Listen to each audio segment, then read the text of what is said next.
Hello, dear listeners. If you're new here, we're Margin Mavens, and we are obsessed with writing in our books and sharing our thoughts with you guys. In this episode, we are talking about The Blood of Olympus by Rick Riordan, the last book in the Heroes of Olympus series. The stakes are high, with some of the characters heading to Athens and others heading to Camp Half-Blood to stop Gaia from destroying the world. All right, let's get into this. So, a lot happens in this one. A lot happens in This this one's a book. doozy and a half, honestly. It is. I don't even know where to start. Do we start by each demigod? Do we start by parts? Like, how do we? So let me just start off by saying, Leo Valdez, the man that you are. Oh. And I'll leave it at that. So we get a lot of insight into the different characters and what makes them who they are, right? So one of the first things that I wrote down was the fact that Jason, so during one of the early scenes, Jason, Piper, Annabeth are put into a situation where they're seeing ghosts. Yes. And he ends up running into a mania of his mother. And we find out that a lot of the reason that he's such a rule follower, that he's such a person that pays attention to order, is because his mother broke a promise to him. And he never really got over that. And that, you know, has stuck with him. And that makes a lot of sense. I understand, and I always like seeing Rick really put the time into not only making the characters interesting to us now, but making it to where their past really leads into who they are. Yeah. It's not, they're not just plot points. They're, everything that Rick really does with these characters is very intentional. And I really appreciate that. One of the first things that I also wrote down on this page was, why am I getting to page 71 without seeing Percy Jackson? You would. Page 71? I think what I like the most about this series, and in particular this book, is that it's Percy-centric without being Percy-centric, if that makes sense. Like, Percy is still the glue that holds everything together, and he's still that one driving force and that one beacon of hope for everybody, but everybody has their own turn in the spotlight, so to speak. It's the Heroes of Olympus. It's no longer Percy Jackson and the Olympians, if that makes sense. It does. Leo is working very hard to make some adjustments to his ship so that he will be able to go to Calypso's island at some point. And I really like that he doesn't voice any of this to anybody. He doesn't try to explain. He did everything on the down low. Yeah. And because he knew if he tried to explain anything, that his friends would try to talk him out of it. Yeah. I like that Percy and Leo have a conversation where Percy owns up to the whole stuff with Calypso. Yep, and he apologizes because that's what I love about Percy, is that Percy has no problem admitting when he's wrong. Yeah. In fact, he usually thinks he's wrong. And so I really like that if he finds out that he did something wrong, he is not a typical strong male character that is I've done no wrong here. And he's yo, I messed up. I'm sorry. I'll do whatever I can to make this right. Yeah, to help you with that. And then Leo back man, screw you. Because I really just wanted to hate your guts, and now I can't because you're being a stand-up guy. Yeah. I also really liked hearing Leo kind of explain in his inner monologue, I really like knowing that Percy is not interested in Calypso because that was going to really mess with my insecurities, He's which for Calypso. Yeah. And he's I really don't need Percy to also be interested in Calypso because that will stress me out. We get a not really an introduction of Will Solace because he gets mentioned throughout the original series and everything because But we get more we of get him. more of him, and I didn't realize how much I loved it until it was like in my face. yeah, and I so was we like, get oh a my lot God, of him. Will! I really don't like Rick's habit of giving us a lot of screen time with the character just for them to die. So we get so when it comes to Nico, Coach Hedge, and Reyna, they're all heading back to Camp Half-Blood. In order for them to do that, Nico is shadow traveling them in bursts. And at one point, they end up back in Reyna's hometown. In Puerto Rico, which was, for those who might not know, I'm Puerto Rican. So, like, I know it's a shock.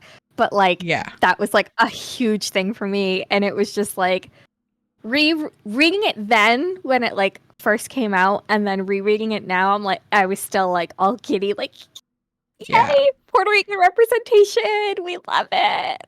And so we end up back there and we find out that the Hunters of Artemis and the Amazons have been working together, trying their best to stop all of these monsters in different places.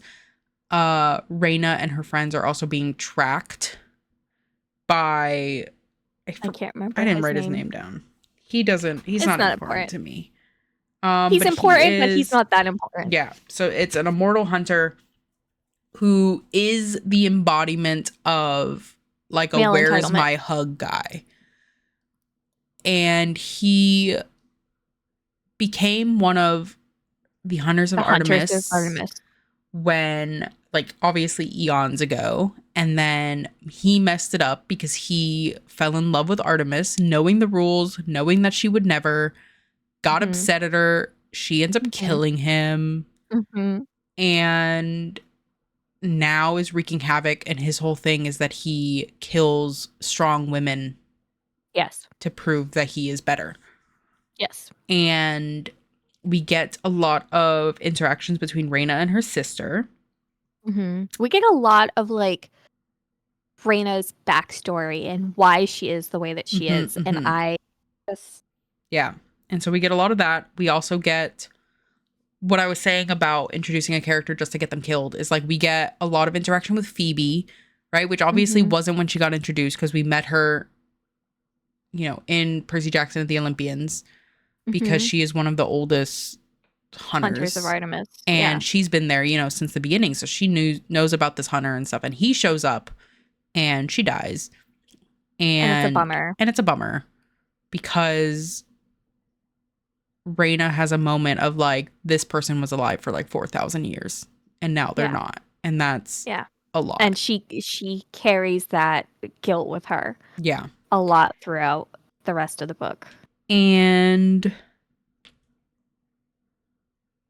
I really appreciated this book for showing the kind of understanding that Percy and Jason have had, where they really built towards this level of, I don't need to be better than this person. This is not somebody I'm trying to prove myself to. Like, we can just be friends. And there ends up being a point where they're underwater, right? And Percy is, you know, pretty confident underwater. There's never a point where he's like, this is going to end badly for me.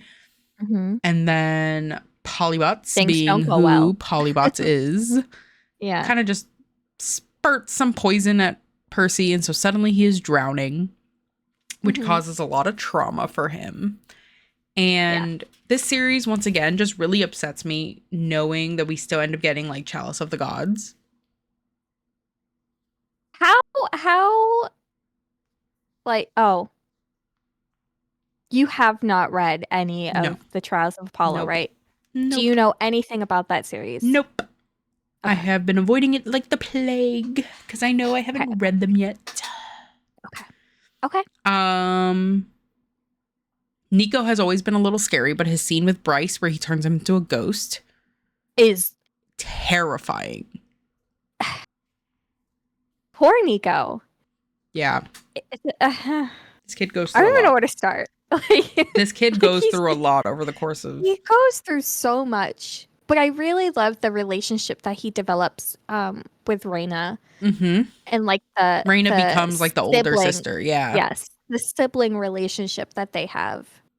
And I like that it wasn't something that either one of them like forced. It was just a matter of No, she it was was able to feel organic. his pain and he Yeah, was able to be there for her.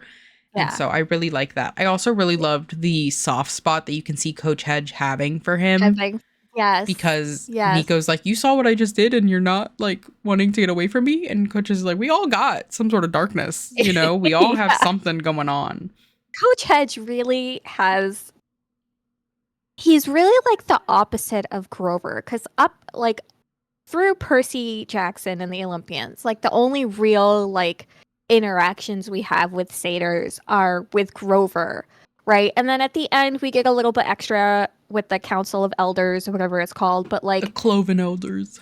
the Cloven Elders, like, but we don't get like a lot of Mm-hmm. like satyr backstory, so to speak. So then Yeah. when Coach Hedge comes on the scene in Heroes of Olympus, he's just the complete opposite of Grover. Grover likes to run from danger, whereas Runs Hedge towards likes it. to run Yeah. towards it. But like seeing this big, tough satyr man Mm-hmm. like just have this soft spot for all of the kids that Yeah. he's responsible for, it's just really, really sweet.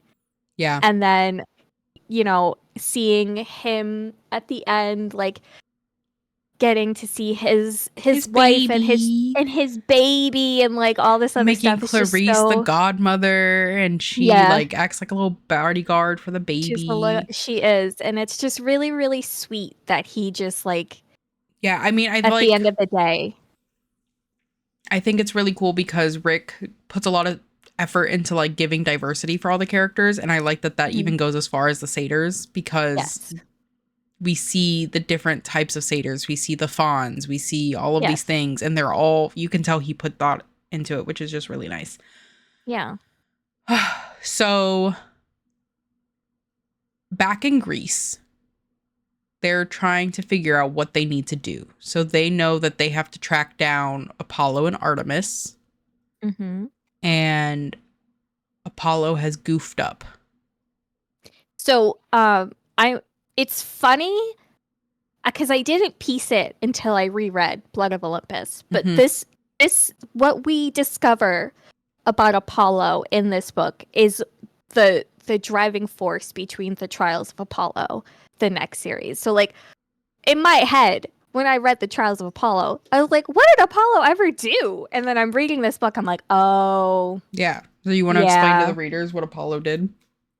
So Apollo sort of, I feel like it's twofold, right? He's encouraging Octavius, who we know and despise, to continue, moving forward with whatever his plans are. Like he's not discouraging Octavius from Is it being Octavius under or the influence. Octavian?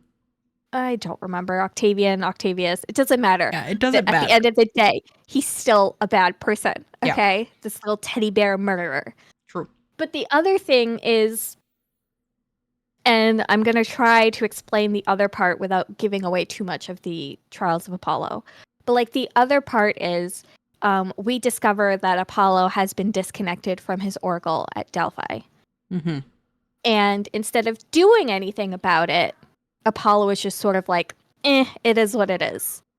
Mm. But it has grander, like, ramifications than he's willing. Because Apollo, at the end of the day, is very super much important. He's very selfish. Mm-hmm. He's very egotistical. Like, he thinks he's great. Like, he's the opposite of Artemis, right? Like, they're twins, but they're not at all the same. So, like, and we get more of this at the end of the book where Zeus is like, I'll deal with you later. Mm-hmm. But it's very much like... And we also get it hinted in, like, Chalice of the Gods. Yes. Because Percy, like, finds a note or there's, like, a thing at the end of the book and it says, like, there's something going on with Apollo. Mm-hmm. Yeah. Yes. Yeah. Which, again, trying not to spoil anything for the Trials of Apollo series, but like that also, like, it all sort of like ties and loops in together, which I will give Rick kudos for, because he does a really good job of like looping those things together without spoiling them in these books, right? Yeah. Like he's The setting the precedent. foreshadows. Yes, You yes, know? and it doesn't necessarily foreshadow in the same book, right? Mm-hmm. Like Long-term it foreshadowing, my favorite. long term, yes, and that's essentially what's going on, right? Like Apollo has not done his due diligence in ensuring that Gaia is not A going to problem. succeed. Yeah. Yeah, like he's not actively on her side, but by not actively opposing her, he ends up assisting her more than I Mm-hmm. think he even realized. Because Octavius, Whatever. Octo Jerk is out here gathering all sorts of forces, like not good people. Mm-hmm. He's grabbing centurions that like were discharged Because they dishonorably. were terrible people. They're Bryce included sociopaths. was Yes. an animal torturer. He's recruiting monsters, Mm-hmm. right? Like he's recruiting some of Gaia's forces, Yep. because He that's wants to fight Camp what Half-Blood. she's Yeah. because he wants to fight Camp Half-Blood, but that's what she's like influencing him to do. And all throughout this, the biggest problem is that because the Oracle is not talking, the Oracle, we find out, is being controlled or like invaded by a giant serpent. Octavian is unable to access his ability to prophesize, like as a child of Apollo. And on the flip side, at Camp Half-Blood, Rachel is going through the same thing. She has not had a prophecy. So like they're marching forward like in Blind. parallel instances, but they have no idea what the future is going to hold because they don't have access to the Oracle any longer. So that all, not to get us sidetracked or anything, but like that all culminates in what eventually becomes the Trials of Apollo series. Yeah. And so Leo and Apollo have a really funny interaction because Leo knows that he needs Apollo's help. And so he makes an instrument called the Valdesignator. And Apollo can't use it right away. And so gives him a flower and tells him, hey, go find my son. He's a doctor. He'll give you the physician's cure. And I liked meeting this physician because there's a lot of really cute moments. Like he looks at Jason and is like, you need glasses. And Jason's like, oh, really? I have been having trouble seeing, And like everyone who's ever had glasses has that moment of like, you're right. Oh, listen, the first time I ever put glasses on, right? I was like, oh man, there are leaves on the trees. Yeah. I just thought there were giant green, blobs. Sometimes brown, red, orange blobs, but there's actual leaves on them. And so Leo by this point has a secret plan in his back pocket that only Frank and Hazel know. And Piper and Jason are with him dealing with the physician's cure thing. And so when the physician looks at Leo and he's like, hey, what's going on there? Yeah. And he's like, no, nothing. And Piper are like, that's suspicious. And so they make it to Athens and they're all fighting. And Annabeth gets nicked and her blood hits the ground. And in my head, I'm hearing like drum beats as this is happening. Like when her blood hit the ground, I went doo-doo, because you knew what that meant, right? It wasn't just like a simple thing. And then Percy, doing all of his power stuff, gets a nosebleed and his blood hits the ground, right? Yep. And I love Percy because he specifically says, like, I get a little nosebleed and I wake up the earth. That's not fair. Yeah. And I really felt for him because he was like, I was doing everything I could to not bleed. I can't stop a nosebleed, guys. Right. And so they end up having this fight, right? And we get this really great, like, entrance of by the the gods. gods. And the gods fight with their kids. And it's super cool because obviously in Percy Jackson and the Olympians, we get that the gods are Bits and fighting their own pieces. battle. The Yeah. only one we really get in the battle with them is Hades when he shows up with Nico, but we don't really get them fighting alongside each other. No, yeah. But in then this in this series, one, we get pieces. yeah, we get Percy and Poseidon working together. We get Jason and Zeus working together. Piper and Aphrodite, which I love Piper so and much. Aphrodite, where Aphrodite's just floating around throwing rose petals and doves are coming out and she's Athena encouraging. And Annabeth, and it's so cute. Good. It's so cute. It's so good, and it's such a good fight scene. And then afterwards, Zeus has a really sweet conversation with Jason, which I really liked, which Jason immediately messes up because immediately starts calling out Zeus for some things. Because he goes, Zeus telling Apollo, like, I'm going to deal with you in a second, makes him disappear. Yes. And Jason's like, wait. What did he do? And Zeus is like, no, we're not talking about it right now. Yeah. And I liked when Zeus called out Hera, because Hera has the audacity to be like, my plan worked, you see? And Zeus is like, okay, but a lot of what you did also caused a lot of these problems. And I like that he was not afraid to be like, no, you cannot take the win for this. The credit here, yeah. And then he takes Festus. Oh yeah, he with takes all the their ship demigods on it and throws it like a football. Yeah. Across the country. Which I like because I was like, I really don't remember how they get back in time. And I didn't either. And so that was good. I was like, oh, yeah. And then they jump right in. And the fight scenes. This was my favorite part. The fight scenes with Camp Jupiter and Camp Half-Blood. The fight scenes are super cool. Camp Jupiter is organized. They're in formation. Camp Half-Blood's just like... And Camp Half-Blood's like, okay, let's go. We're fighting. We're fighting. And so we get a lot of fights, and that was really cool. And then we got a lot of scenes with Will and Nico, where Will, being a healer, immediately is like, Nico, you're not good. You can't do any more death things. You can't travel. You can't use your powers Can't do anymore. any of that. And they have a plan that they need to go to basically like the ballistae and break them. Mess them up. Yeah. They're like, we need to do something with that. And so Nico has the plan to aim them all at each other. And we get solid plan. We get a lot of banter between Will and Nico, which was cool. And then when we see Octavian again. Yeah. Well, let me back up a second. So Raina is on a ship, and Dakota, Michael, some other person show up to take her in.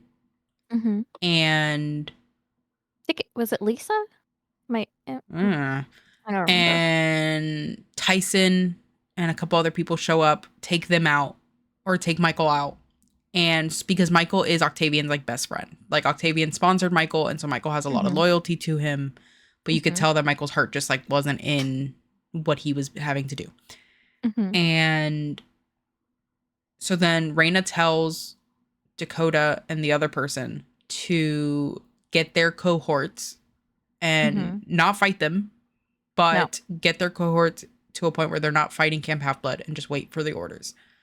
So when Octavian realizes that things are not going well, he kind of disappears for a second. The fights continue on. And then Nico and Will see Octavian going towards the basically big catapults that they got.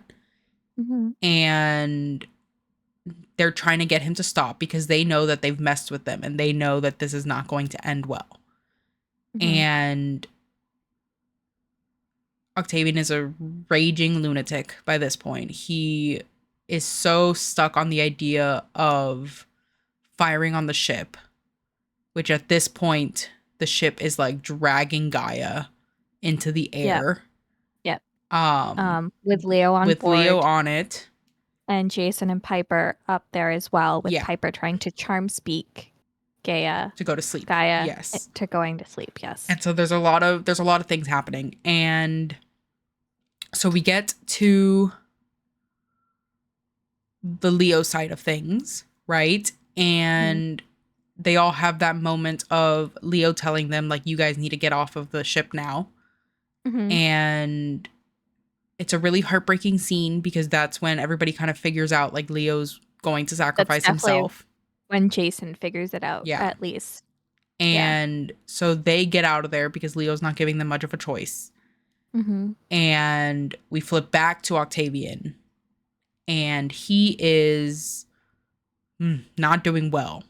No. He is really trying to use this weapon. Unknowingly, like tangled himself. Yeah. Like tangled himself in whatever's in the catapult. So if that catapult goes off, he is getting flung with it. He's going with it. And so Will and Nico know this, and so they're trying to get him to stop. And then Michael shows up, clocks what's going on, and asks Octavian, is this really what you want to do? Asks him this a couple times. And once he says yes, Nico realizes that he cannot stop this death, that there is nothing that he's going to be able to do to stop Octavian from doing this. And so Octavian basically commits suicide, but not on purpose. Right. Because he shoots and he goes off with it. And Michael and Nico and Will have that moment of understanding that Michael knew what was going to happen and knew that there was like no route that he could have taken to make his friend live. And so he says goodbye, Octavian, and he leaves. Yeah. So the ship explodes. And the fight ends. It's essentially over after that. Yeah, the fight ends. And so some time passes. And everybody's trying to, piece everything back together. Yeah, they're building things back up. Camp Jupiter and Camp Half-Blood are working together to like help rebuild things, and eventually the Romans go back. Yeah, they're going to California. But they're going to do like fun little like a summer exchange programs. Yeah, like to make it to where they can work together. Yeah. Yes, they've come together and sort of like came to an understanding, both camps, and like any bad blood that was between them is now gone. They've buried their dead. They've Jason performed the rites. Is going Jason's to become a like mediator for the gods, where he's making sure that there's Pontifex Maximus, something like that. And he's basically ensuring that they all have shrines and everything. And so that was a cool moment. And then Will shows up and talks to Nico and is like, hey, you haven't come by the infirmary. Yeah, where have you been? Like, why would you want me there? I didn't think you wanted, after what happened with Octavian, like I thought. And Will's like, okay, but you couldn't even come like as a friend, like help cut up strips, like, all of these things. Nico decides that he's going to stay at Camp Half-Blood. And it was just a really cute moment. And then I put, Nico, stop being dumb. This guy has a crush on you. Yeah. And then I also put Nico being over his crush on Percy. Can't relate. And so he has a moment where he talks to Percy and he's like, I used to like you. And Percy has that like, huh moment. And then is almost confused, more bothered by the fact that Nico says you're not my type. Yeah. Percy's like, what do you how do you mean? What do you mean? What do you mean? And so by this point we have no idea what's going on with Leo. We don't know if he's actually dead or not. Yeah, we don't know if he's actually dead or not. Nico and Hazel say that he is because they could feel the fact that he died. And then we get a pretty cool telling scene with him where we find out that he had basically set it up to where he was going to be injected. And with the physician's cure. Back to the doctor scene or whatever, getting the physician's cure.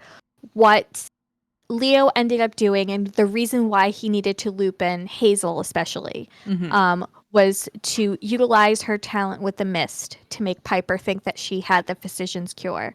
When in reality, Leo took it and essentially put it in Festus. so that once everything happened, Festus would be able to inject Leo with it so that Leo could still live. So technically speaking, he died. Leo did die, Yeah. but the physician's cure that he had allowed him to come back. And more importantly, I think the explosion that happened was able to get him back to Calypso's island, is how I understood and so, well, the explosion happens, and then he had put in the coordinates and the timer and everything into Festus. So then he was basically just unconscious healing while Festus was flying towards the island. So when he finally makes it back to Calypso's island, she is not at all surprised. No. And he's like, hey, are you ready to leave? And immediately she's got suitcases and all of that. And so the book really ends with the two of them flying off to wherever. Everybody gets there happily ever after. Yeah. Which made me almost want to immediately pick up Trials of Apollo, but we've got a schedule and I can't break a schedule. And so we'll see how that plays out. Deal. When the book ended, I was very... like, this is a reread for us, so it wasn't like anything really surprised me, but it was still... No, but still, it hit me emotionally. Yeah, it still, like, touched my heart. Knowing what Leo was leading up to and through the book, and him just sort of, like, coming to terms with all of his friends and, like, making sure that he didn't leave any, like... bad blood. You know, bad blood, no dangling, you know, loose ends, like nothing like that. Like he really tied everything up in a neat little bow. Yeah. The only part that really sucks is that like everybody still believes he's dead. Thought that he was dead. So that like that hurts. Yeah. And I think this book was a really good ending to the series. I think I gave it 5 stars, I believe. And I gave it 4 or 5 stars, yeah. I think it's my favorite. Oh, House of Hades still has me. It was between the Mark of Athena and this one for me. Yeah. This one was just really good. It felt like the ending of it, in terms of like the fight scenes and everything leading, like closing up, really felt like a love letter to the original series. And it felt very like, this is where we see these characters, and me not knowing obviously the future and stuff is like not knowing which characters we see again and stuff. So that was very nice. And overall, yeah, I mean, for the reread series, we've read Percy Jackson and the Olympians. Then we took a break and read Vampire Academy. And then we just finished the Heroes of Olympus. And there is something to be said about Rick's writing that makes it to where it doesn't feel young. You know, like I didn't ever read this and go like, oh, this is for like a teenager. No, the series like grew up with its fans almost in a way. And I so think you see a lot more of that too in Trials of Apollo. Like it really sort of like picks up where Heroes of Olympus left off, but like doesn't go backward. It's really, and it's been a while since I've read all these books, so please take this with a grain of salt. But it really is a good combination of both Percy Jackson and the Olympians and Heroes of Olympus together. Yeah. Different storyline, different plot, different characters, but the core of it is still very similar. Yeah. And so overall, really enjoyed reading the series. I preferred over Percy Jackson and the Olympians because it is older. Yes. I definitely prefer it so far over the Chalice of the Gods and Wrath of the Triple Goddess. Well, they don't read the same. Like they feel... No, they read like Percy and the Olympians, not Heroes which I mean Olympus. is the point, because they're meant to be continuations of Percy and the Olympians. Yeah. And so it makes... I apparently just like more angst than fluff when it comes to young adult series. Yeah. But this has been another episode of Margin Mavens. This has been another episode of us rereading a series. And we will see you guys in the next episode.